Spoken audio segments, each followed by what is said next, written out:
Hello, नमस्कार, आदाब, सत श्री अकाल, गुड मॉर्निंग दोस्तों। जीएस वाले भैया आपका हार्दिक स्वागत है, अभिनंदन करते हैं। तो दोस्तों हम लोग यहाँ पर जीएस की फुल प्रिपरेशन कराते हैं, जो किसी भी एग्जाम में जिसमें भी जीएस पूछी जाती है उसके लिए काफी हेल्पफुल होता है। हेल्पफुल दोस्तों इसलिए होता है क्योंकि हम लोग थ्योरी में ही मल्टीपल टाइम्स रिवीजन करते हैं, फिर एमसीक्यूज करते हैं जिसमें प्रीवियस ईयर क्वेश्चंस भी, पीवाईक्यूज भी शामिल होते हैं और एक्सपेक्टेड क्वेश्चंस भी शामिल होते हैं। और उसके बाद दोस्तों वन लाइनर भी सॉल्व करते हैं, जो किसी भी एग्जाम के लिए बहुत ही हेल्पफुल होती है। क्योंकि दोस्तों ये सारी चीजें जब हम लोग कंप्लीट करते हैं तो एक एक पॉइंट कम से कम 5-5, 6-6 बार एक ही बार में रिवीजन हो जाता है। और दोस्तों जब एक बार में रिवीजन में जब एक ही बार में 5-5, 6-6 बार रिवीजन हो जाता है, जाहिर सी बात है वो हमारे दिमाग में और हमारे दिलों में बस जाती है दोस्तों। तो इस वजह से चीजें एग्जाम में हमारे लिए एग्जीक्यूट करना काफी आसान हो जाता है। तो दोस्तों इन सभी चीजों के लिए जो कि प्रतियोगी परीक्षा वाले जो छात्र होते हैं वो ये सारी चीजें बिल्कुल नहीं करते हैं दोस्तों। 4-4, 5-5 साल तैयारी करते हैं लोग, लेकिन एक बार भी रिवीजन नहीं करते हैं। और दोस्तों इसी वजह से वो सिलेक्शन से दूर हो जाते हैं। तो दोस्तों इसी वजह से हम ये सारी चीजें एक साथ प्लेटफॉर्म पर लेके आए, क्योंकि दोस्तों हमारा सिलेक्शन एसएससी और रेलवे में इस वजह से ही हुआ, और यूपी पीसीएस का हमने इंटरव्यू भी सिर्फ इसी वजह से दिया क्योंकि हमारा रेगुलर था रिवीजन करने का।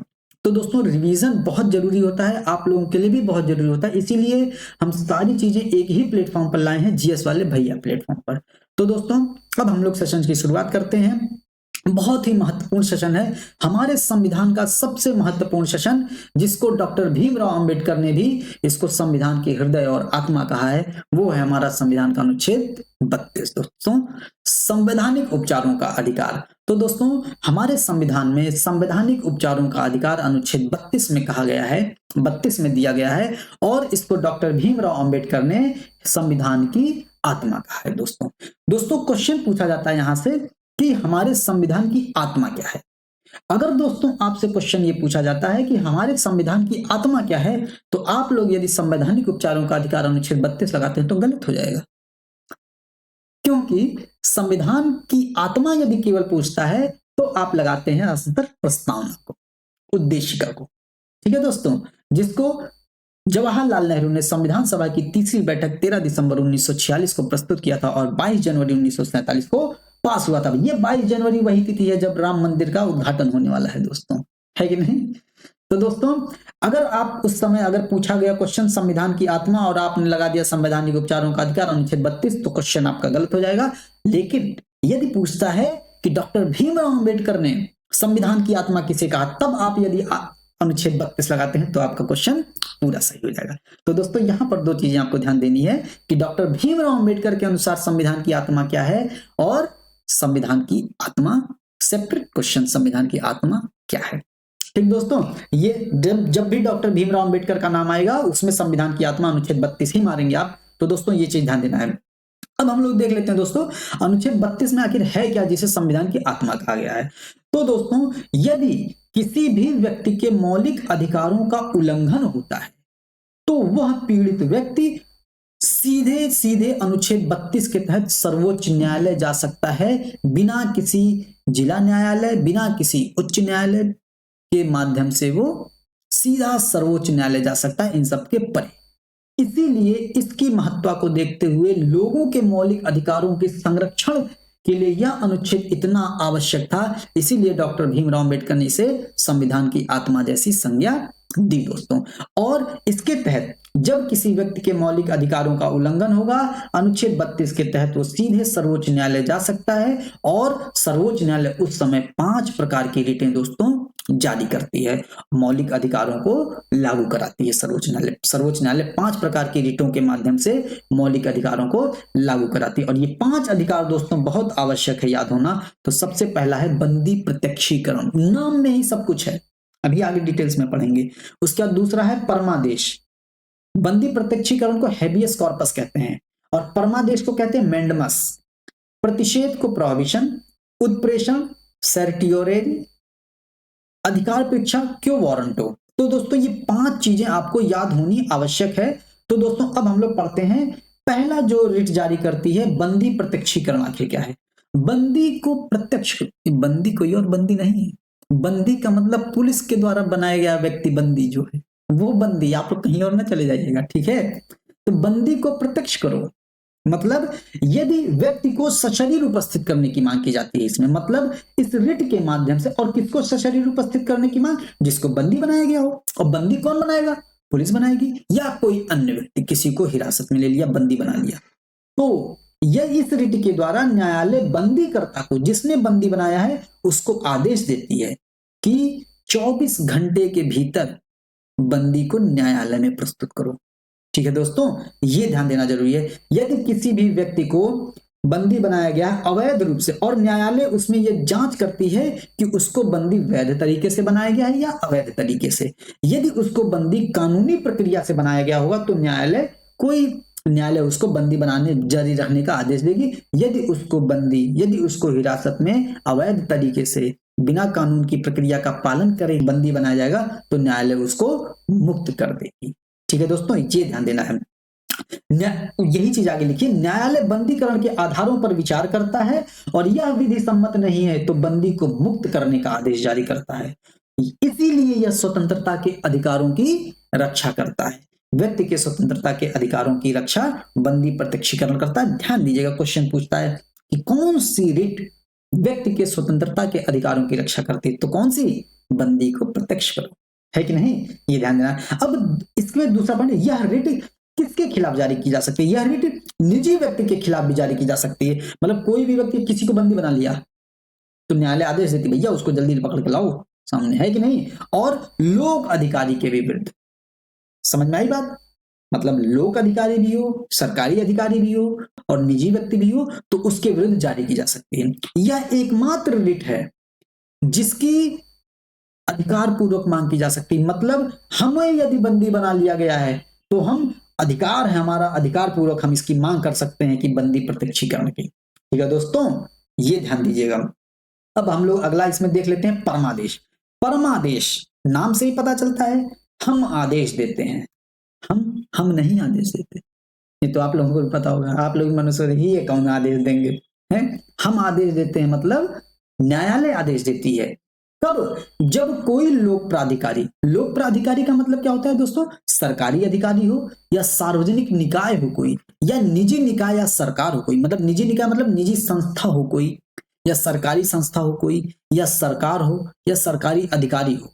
ये जब अपने दायित्वों का पालन नहीं करते हैं या अपने दायित्वों का पालन करने में असफल हो जाते हैं, तब इस रिट के माध्यम से न्यायालय उस लोक प्राधिकारी को, उस सरकारी अधिकारी को, उस सार्वजनिक निकाय को, उस निजी निकाय को, उस सरकार को यह आदेश देती है कि आप अपने कर्तव्यों का पालन करें। मतलब यदि कोई लोक प्राधिकारी अपने कर्तव्यों का पालन नहीं करता है तो न्यायालय उसको आदेश देती है कि आप अपने कर्तव्यों का पालन करें। हम आदेश देते हैं कि आप अपने कर्तव्यों का पालन करें, न्यायालय ऐसा आदेश देती है। कब? जब कोई लोक प्राधिकारी अपने कर्तव्यों का, अपने दायित्वों का पालन सही से नहीं करता है दोस्तों। तो ये ध्यान देना है। अब यहाँ पर ध्यान देना है कि ये किसके विरुद्ध जारी की जा सकती है। जो बंदी प्रत्यक्षीकरण था वो लोक प्राधिकारी और निजी व्यक्तियों के विरुद्ध जारी की जा सकती थी। परमादेश अधिकरण, कोई भी अधिकरण हो या अधीनस्थ न्यायालय, अब मान लीजिए सर्वोच्च न्यायालय आदेश देती है कि आप भैया अपना दायित्वों का पालन करें, तो न्यायालय उसको आदेश देती है, सर्वोच्च न्यायालय उसको आदेश दे देगी अधीनस्थ न्यायालय को, या जिला न्यायालय को उच्च न्यायालय आदेश दे देगी कि आप अपने दायित्वों का पालन करें। तो परमादेश जारी किया जा सकता है। अधिकरण के विरुद्ध भी परमादेश जारी किया जा सकता है, अधीनस्थ न्यायालय के विरुद्ध भी परमादेश जारी किया जा सकता है। उसके बाद यह रिट, अब यहां ध्यान देना, जारी नहीं की जा सकती। किसके विरुद्ध? राष्ट्रपति के विरुद्ध। राष्ट्रपति अपने मन से कोई काम नहीं करते हैं, मंत्रिपरिषद की सलाह पर तो काम करते हैं, है कि नहीं? अनुच्छेद 74 में दिया गया है कि नहीं? तो यहां पर ध्यान देना है, जब राष्ट्रपति अपने मन से कर्तव्यों का पालन ही नहीं करते हैं तो उनको क्या परमादेश देगी भैया? न्यायालय, है कि नहीं? राज्यपाल के भी साथ यही है। और उच्च न्यायालय के न्यायाधीशों के विरुद्ध भी जारी नहीं की जा सकती है दोस्तों, ये ध्यान दीजिएगा। मतलब उच्च न्यायालय के न्यायाधीशों के विरुद्ध, राष्ट्रपति और राज्यपाल के विरुद्ध परमादेश जारी नहीं किया जा सकता है दोस्तों। ये ध्यान दीजिए। केवल और केवल अधीनस्थ न्यायालय के विरुद्ध, जिला न्यायालय हो गए, फौजदारी न्यायालय हो गए, इन सब के विरुद्ध परमादेश जारी किया जाता है दोस्तों। तो यह ध्यान दीजिएगा कि जो बंदी प्रत्यक्षीकरण था वो लोक प्राधिकारी और निजी व्यक्ति, जो परमादेश है वो अधिकरण और अधीनस्थ न्यायालयों के विरुद्ध जारी किया जा सकता है। ठीक, और किसके विरुद्ध जारी नहीं, न राष्ट्रपति, न राज्यपाल, न उच्च न्यायालय। और राष्ट्रपति राज्यपाल तो अपने मन से लगभग कार्य ही नहीं करते हैं। राज्यपाल तो फिर भी राष्ट्रपति से ज्यादा उनको अपने दायित्वों का पालन करने का, अपने मन से अपने कर्तव्यों को निर्वहन करने का अधिकार, अपने मन से कार्य करने का अधिकार है कि नहीं। लेकिन फिर भी राष्ट्रपति और राज्यपाल और उच्च न्यायालय के न्यायाधीश के विरुद्ध परमादेश जारी नहीं की जा सकती। बहुत इंपॉर्टेंट है, ध्यान दीजिए, क्वेश्चन पूछता है। प्रतिषेध आ जाता है दोस्तों। प्रतिषेध का मतलब प्रोहिबिशन, रोकना। अब आप किसको रोकेंगे? आप किसी को तो रोकेंगे, मतलब न्यायालय किसी को तो रोकेगी। किसको रोकेगी? जो अपने क्षेत्राधिकार के अतिरिक्त कार्य करेगा। मतलब यदि कोई न्यायिक संस्था या अर्ध न्यायिक संस्था के द्वारा क्षेत्राधिकार का उल्लंघन किया जाता है, मतलब उसके क्षेत्राधिकार में मान लीजिए कोई 5 कार्य हैं या 5 किलोमीटर का एरिया है, या मान लीजिए 5 कार्य हैं, 5 कार्य से अगर 6वां कार्य कर रहा है, या 5 किलोमीटर दायरे से जाकर के वो 10 किलोमीटर के दायरे का कोई कार्य कर रहा है, तो मतलब वो अपने क्षेत्राधिकार का उल्लंघन कर रहा है। तो न्यायालय आदेश देगी उस न्यायिक संस्था को, उस अर्ध न्यायिक संस्था को, कि आप कार्यवाही को बीच में रोक दिया जाता है। ये ध्यान रहेगा। प्रतिषेध और अभी जो हम लोग आगे पढ़ेंगे उत्प्रेषण, उसमें मुख्य अंतर यही है कि प्रतिषेध में कार्य को बीच में रोक दिया जाता है। मतलब प्रतिषेध कब जारी की जा सकती है? जब कोई न्यायिक संस्था या अर्ध न्यायिक संस्था अपने क्षेत्राधिकार का उल्लंघन कर रही होती है, कर चुकी होती है नहीं, जब कर रही होती है तो न्यायालय प्रतिषेध रिट जारी करती है और कार्य को रोकने के लिए कहती है। दोस्तों ये ध्यान दीजिएगा। और यह केवल न्यायिक और अर्ध न्यायिक संस्थाओं के विरुद्ध जारी की जा सकती है, और उच्च न्यायालय के मुख्य न्यायाधीश के खिलाफ भी जारी की जा सकती है ये रिट। ध्यान दीजिएगा, क्योंकि उच्च न्यायालय के न्यायाधीश भी, उच्च न्यायालय भी अपने क्षेत्राधिकार का उल्लंघन कर सकता है कि नहीं। और यदि वो अपने क्षेत्राधिकार का उल्लंघन करेगा तो सर्वोच्च न्यायालय रिट जारी कर देगी कि भैया ये तो हमारा मैटर है कि नहीं, ये तो बिहार और बंगाल का मैटर है। तो आप कैसे करेंगे? जब 2 राज्यों के बीच विवाद की स्थिति आएगी तो सर्वोच्च न्यायालय देखेगी, ये तो आपके क्षेत्राधिकार का उल्लंघन हो जाएगा, आपके क्षेत्राधिकार में आता ही नहीं, तो आप कैसे देखेंगे भाई ये केस? तो इस संबंध में सर्वोच्च न्यायालय रिट जारी करती है कि यह आपके क्षेत्राधिकार में नहीं आता है, इसको कार्य को रोक दीजिए। ठीक है दोस्तों, ये ध्यान दीजिएगा।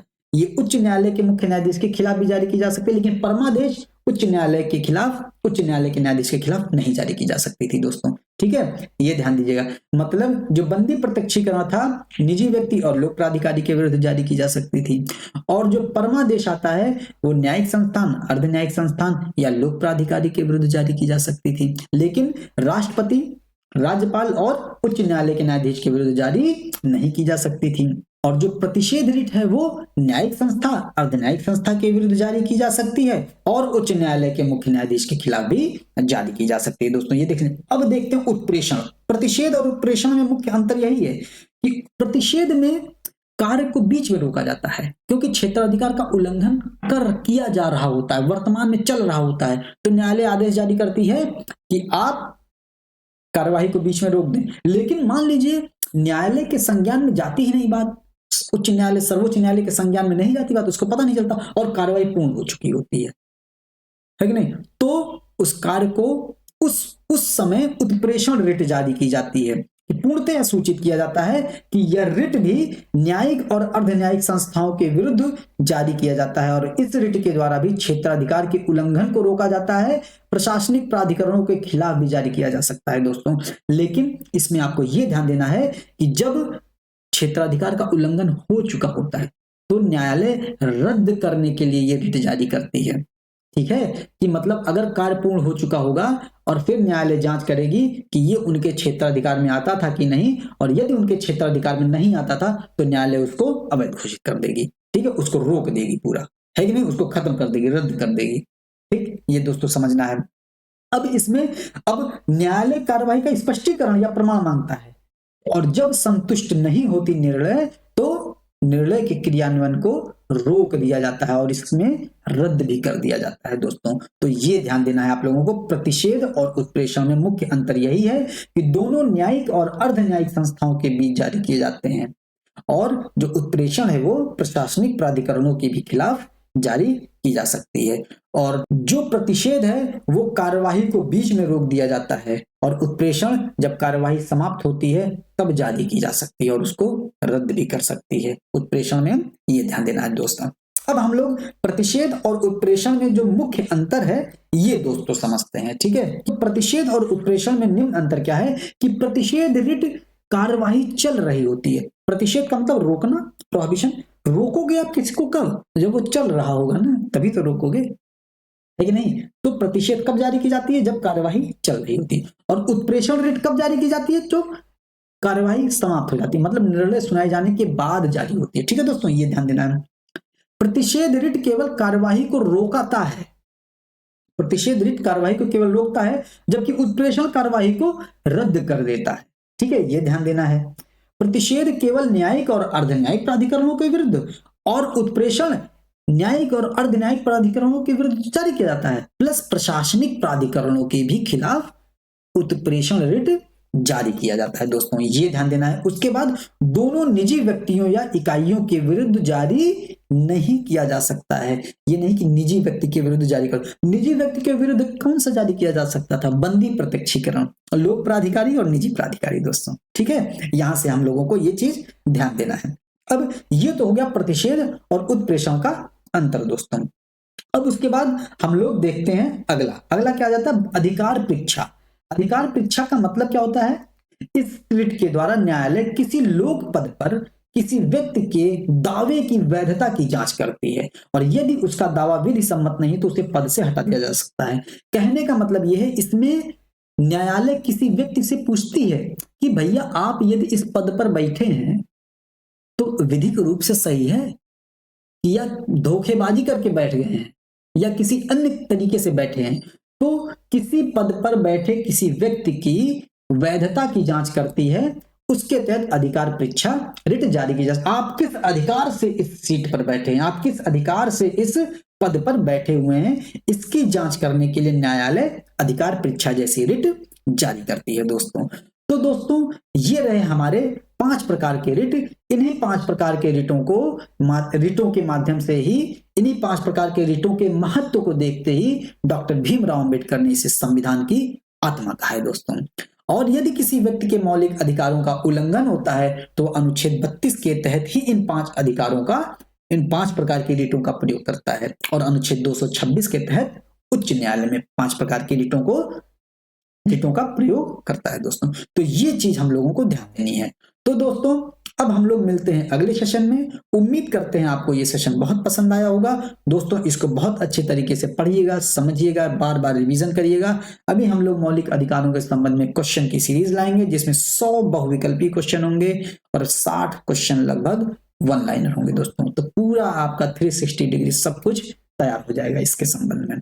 क्योंकि मूल अधिकार का चैप्टर बहुत ही आवश्यक होता है, बहुत ही महत्वपूर्ण होता है, एग्जाम में क्वेश्चन बहुत पूछे जाते हैं, इसलिए हमने इसमें 100 क्वेश्चन ऑब्जेक्टिव रखे हैं, 65 क्वेश्चन करीब वन लाइनर रखे हैं, आपके लिए ही रखे हैं। तो दोस्तों इसके साथ सेशन को समाप्त किया जाता है। रिवीजन जरूर करते रहिएगा दोस्तों, ठीक है। एक दिन का बांध लीजिए, संडे का बांध लीजिए या जो भी है, और दिन का 1 घंटा, सप्ताह का 1 दिन, महीने का 4 दिन बांध लीजिए कि रिवीजन करना ही करना है उस दिन, ठीक है दोस्तों। मिलते हैं अगले सेशन में, तब तक के लिए जय हिंद, जय भारत।